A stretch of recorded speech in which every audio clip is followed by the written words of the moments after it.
Oi, meu nome é Renata, eu sou a autora do conteúdo que você está acessando.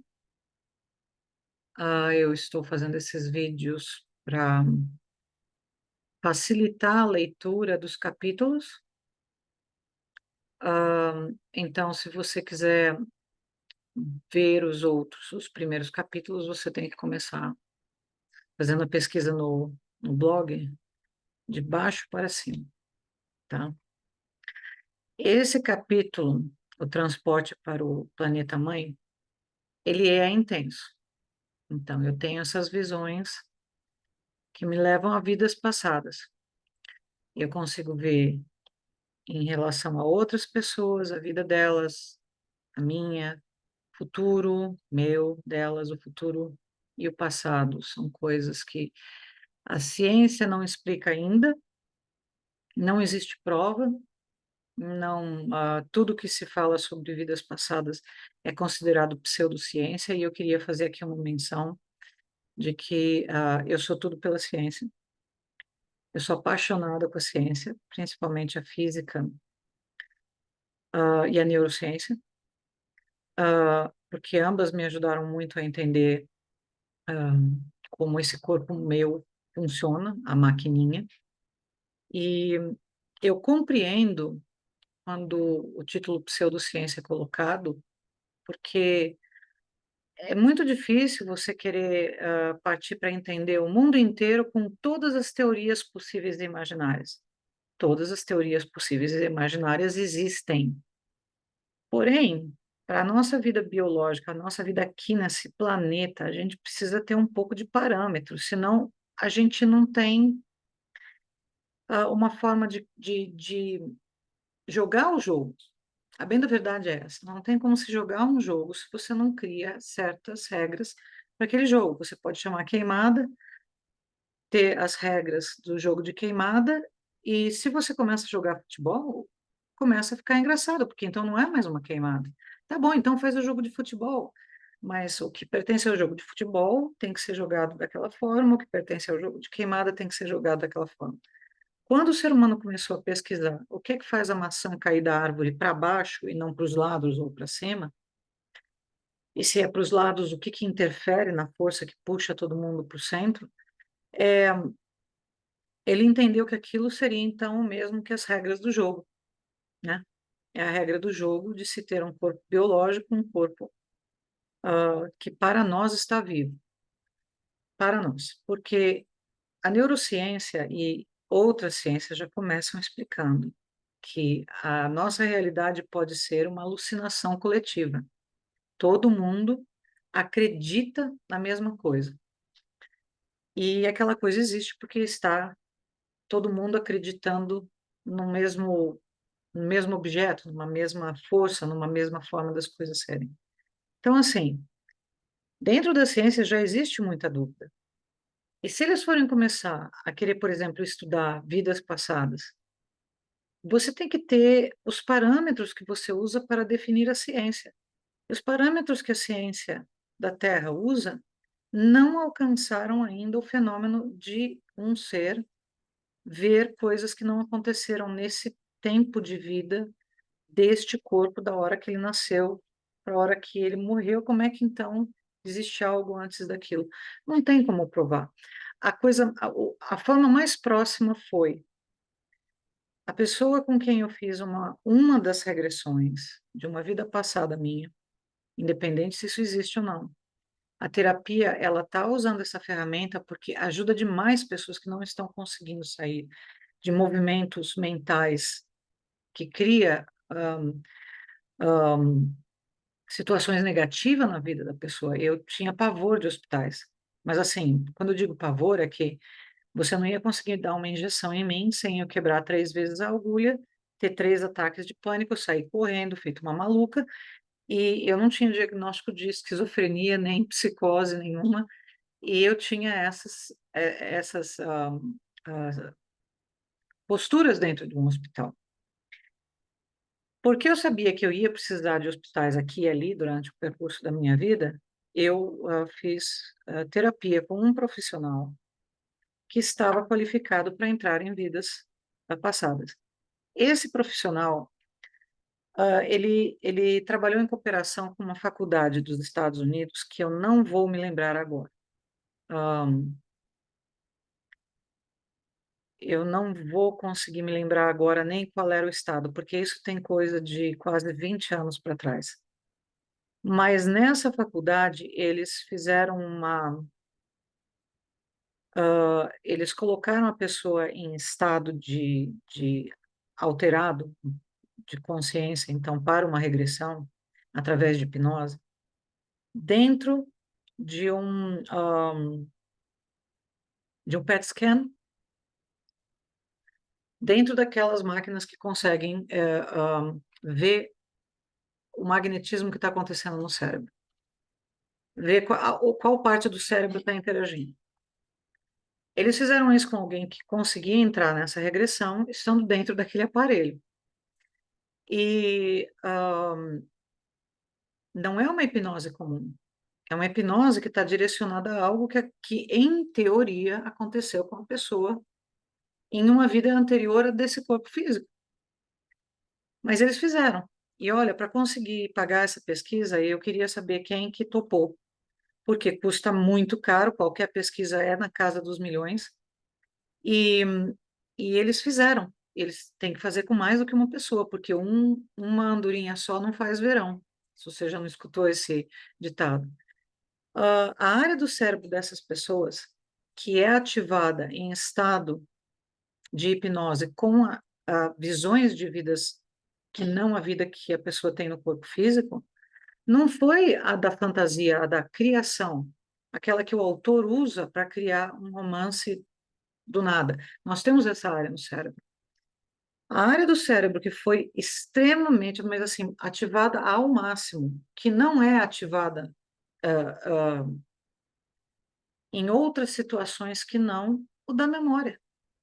Então, assim, a única coisa que deu para provar é que aquela pessoa que estava deitada ali, naquela máquina, aquelas pessoas, enquanto elas estavam naquele estado e narrando um acontecimento de o que não era possível ter acontecido naquela vida que eles tinham, não estava fazendo isso com a área do cérebro onde você usa fantasia, onde você cria situações.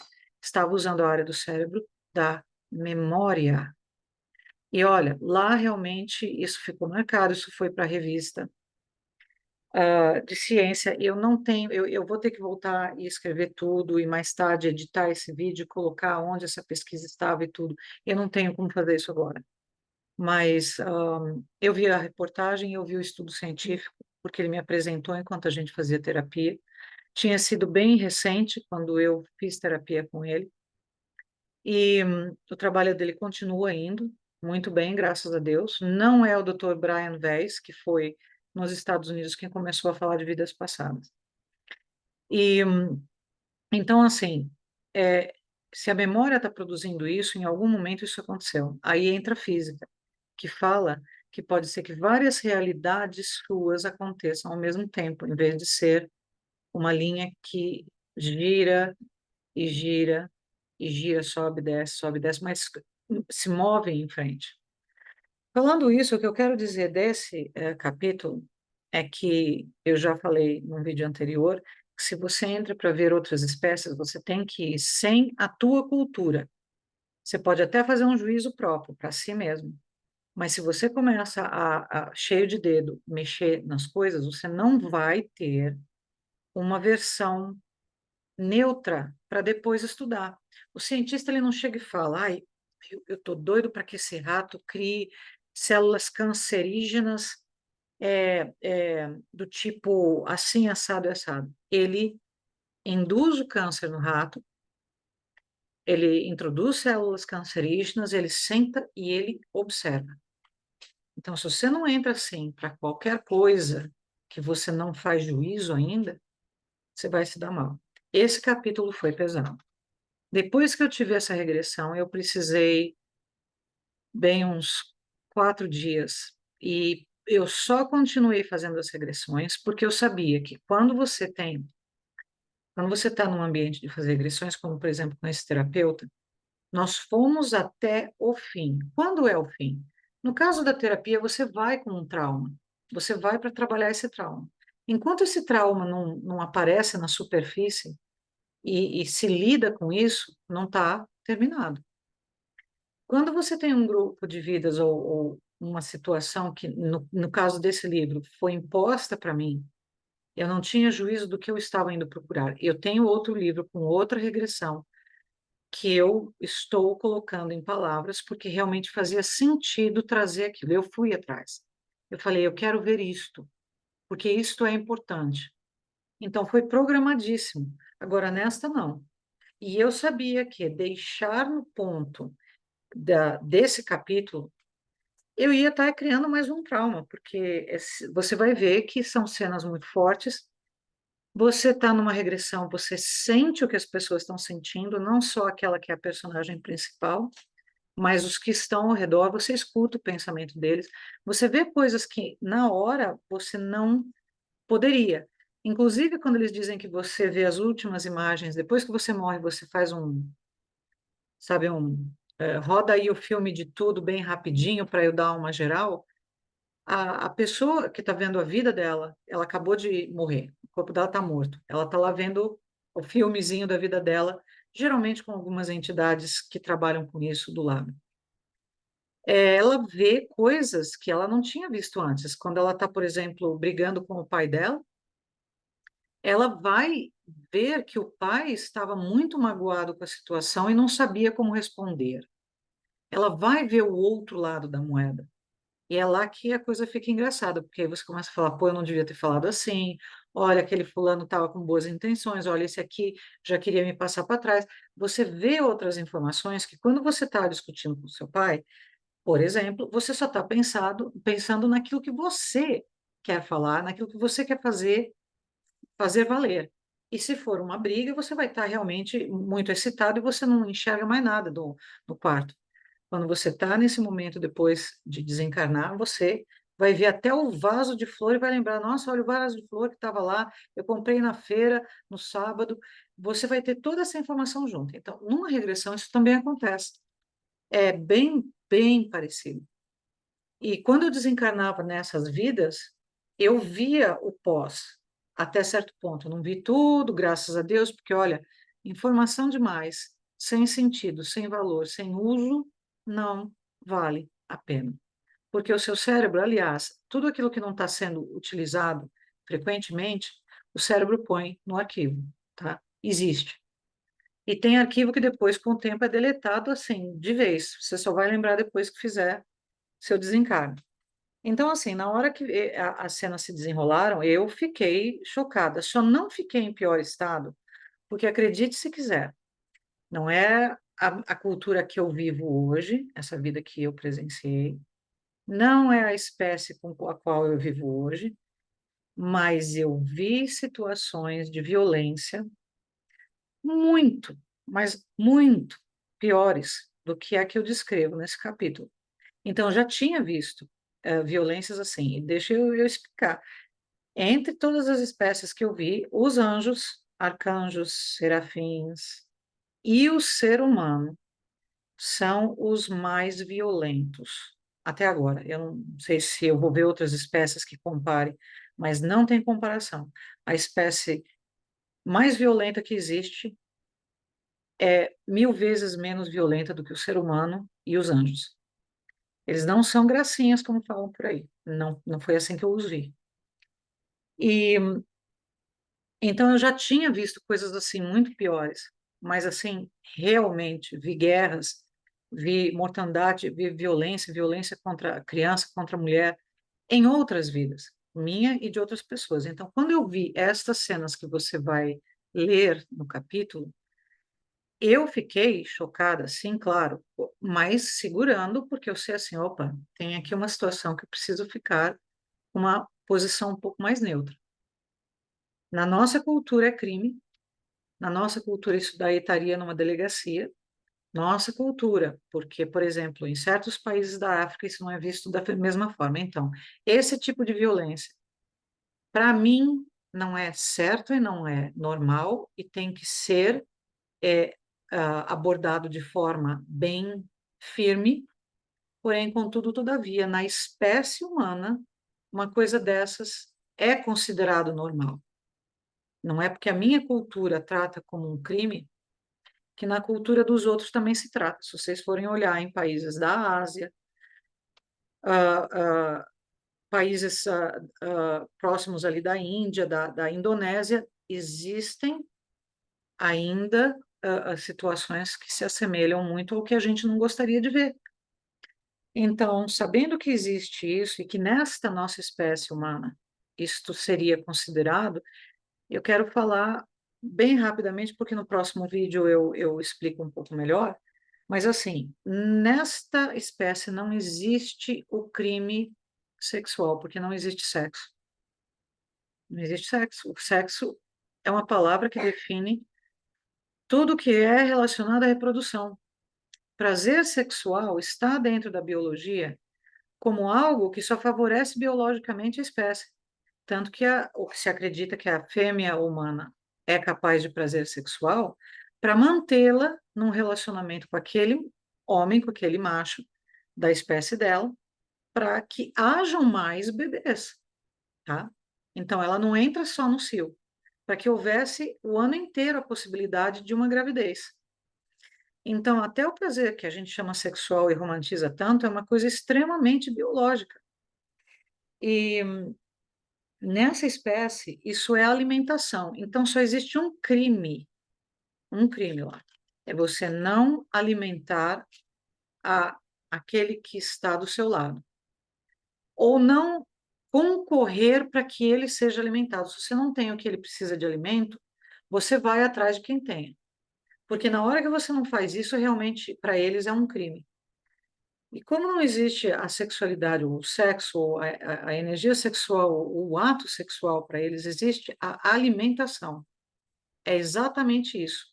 A espécie que tem uma enzima entra em contato com a espécie que não tem a enzima, e ela, aquela que tem a enzima que beneficia aquele que não tem, irá passar a enzima que produz para aquele que não tem aquela enzima, que eu chamei de fator, porque eles não têm o corpo do Homo sapiens, e a enzima a gente coloca mais é na biologia da Terra. Então, eu não estou me referindo à biologia do planeta Terra.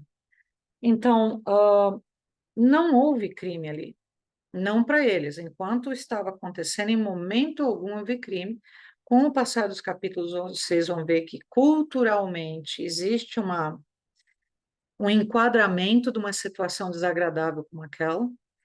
E em tradução, o que aconteceu ali foi chamado por eles, e na hora eu vi, mesmo depois tendo que, por 4 dias, processar tudo que eu vi, todas as palavras que eu estou usando aqui, eu tive que acessar todos os arquivos meus, até os antigos, e falar, tá, como que eu me comporto com uma visão dessas, o que que vai acrescer em mim? E lembrando, eu voltei a fazer outros, eu chamo de mergulhos, que parece um mergulho. Eu voltei, por quê? Porque eu sabia que se eu parasse ali, eu não veria o filme inteiro. Então, você entra, paga um ticket para ver um filme, você sai 45 minutos depois, o filme tem 2 horas, então você nunca vai saber o fim. Então, eu voltei para entender, falar, não, vamos ver o que vem depois disso, porque essa vida não se referia a nenhum trauma desta vida em específico, da vida que eu tenho hoje. Mas o que aconteceu naquela vida gerou em algumas vidas em seguida coisas que ficaram repetindo, repetindo com outros personagens, mas ficaram repetindo. E quando eu entendi aquilo, aquela roda de karma que se repetia na minha vida fez assim, ó, puf, sumiu. Então, sem eu pedir, porque eu não tinha acesso a essa situação, eu não tinha como falar, olha, eu tenho um problema aqui, eu quero resolução. Graças a Deus, algo maior me trouxe, porque essa vida realmente fez assim na minha. Com 1 ano, 2 anos depois, mas assim, absorvendo devagar. E, e é isso, assim, Se você se interessou até aqui, leia o capítulo, virão os outros capítulos. Gostaria de fazer com os outros livros a mesma coisa que eu estou fazendo, esses comentários. Vamos em frente.